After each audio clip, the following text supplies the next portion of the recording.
wọ̀nyí ni ohun tó yẹ kí o mọ̀ nípa Chukwuma Soludo tó di gómìnà Anambra lẹ́ẹ̀kejì. Chukwuma Soludo ti kúrò ní ẹni tí a ṣẹ̀ṣẹ̀ ń júwe lágbo òṣèlú Nàìjíríà lásìkò yìí, bó tilẹ̀ jẹ́ pé òṣèlú kọ́ ló fi bẹ̀rẹ̀ ìrìn àjò ìdánimọ̀ rẹ̀ tó jẹ́ onímọ̀ nípa ọrọ̀ ajé ni. Ìdí ni pé Chukwuma Soludo tí wọ́n tún kéde rẹ̀ pé ó jáwé olúborí nínú ìdìbò sípò gómìnà Anambra báyìí náà ló wà lórí àlééfà náà tẹ́lẹ̀. Ní báyìí tí àjọ INEC sì ti kéde rẹ̀ bí gómìnà adìbòyàn kẹfà ní ìpínlẹ̀ náà, orúkọ Chukwuma Soludo tún ti ń gbilẹ̀ sí bó ṣe fi ẹ̀yìn àwọn ẹgbẹ́ òṣèlú bíi APC, PDP, Labour àti bẹ́ẹ̀ bẹ́ẹ̀ lọ náà janlẹ̀. Ọmọ ẹgbẹ́ òṣèlú APGA ní Soludo ń ṣe, òun nìkan náà sì ni ẹgbẹ́ APGA fà kalẹ̀ bí olùdíje lásìkò ìdìbò abẹ́lé ẹgbẹ́ náà. Ta ni gómìnà Chukwuma Soludo gan-an? Ọjọ́ 28 oṣù keje ọdún 1960 ni wọ́n bí Chukwuma Soludo ní Isufia ní ìjọba ìbílẹ̀ Agwata, ìpínlẹ̀ Anambra. Ọ̀mọ̀wé tó gba oyè ìpele àkọ́kọ́ nínú ìmọ̀ nípa ọrọ̀ ajé ní University of Nigeria, Nsukka ní yunifásitì yìí kan náà ló ti gba àmì ẹ̀yẹ ọ̀mọ̀wé. Òun ló sì gba àmì ẹ̀yẹ àkọ́kọ́ tó perégedé jùlọ. Ọ̀jọ̀gbọ́n nínú ìmọ̀ nípa ọrọ̀ ajé ní Soludo.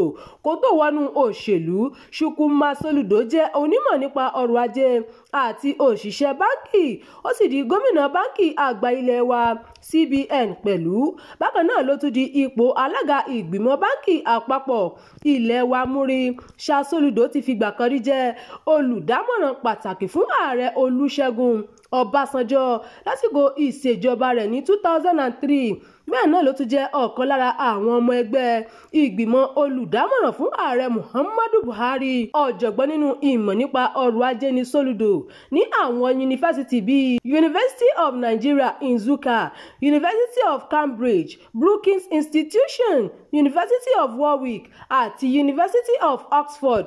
Ọ̀jọ̀gbọ́n alábẹ̀wò tún ní Swarthmore College USA.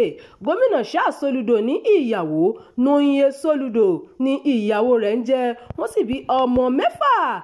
Ìrìn àjò Chukwuma Soludo sí ipò gómìnà Anambra fún ìgbà àkọ́kọ́ àti ìkejì ní ọdún 2009. Chukwuma Soludo kéde pé òun fẹ́ di gómìnà ìpínlẹ̀ Anambra lábẹ́ àsíá ẹgbẹ́ PDP, ṣùgbọ́n èrò rẹ̀ ìgbà náà kò wá sí ìmúṣẹ.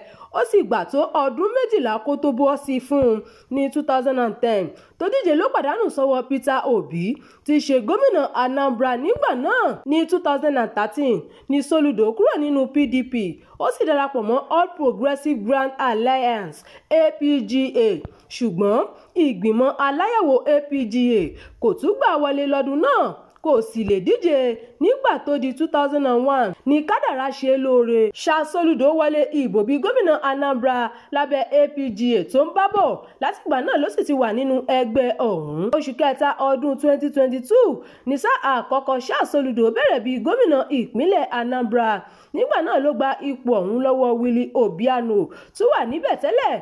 Ní báyìí Soludo ni yóò máa tẹ̀síwájú bí gómìnà Anambra fún ọdún 4 mìíràn lẹ́yìn tó ti fi ẹ̀yìn olùdíje 15 janlẹ̀ nínú ìdìbò ọjọ́ 8 oṣù kọkànlá ọdún 2025 yìí. Òun nìkan náà sì ni gómìnà tó yege lábẹ́ àsíá ẹgbẹ́ òṣèlú All Progressive Grand Alliance APGA.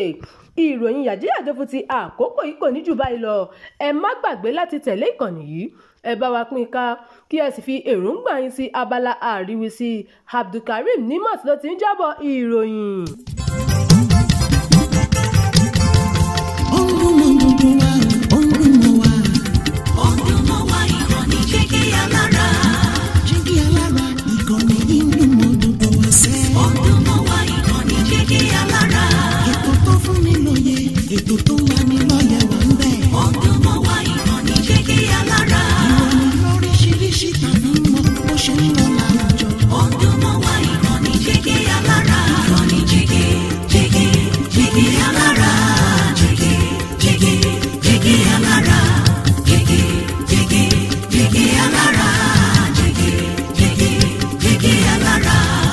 Ìkànnì Jígí Alára 24, bàbá gbogbo.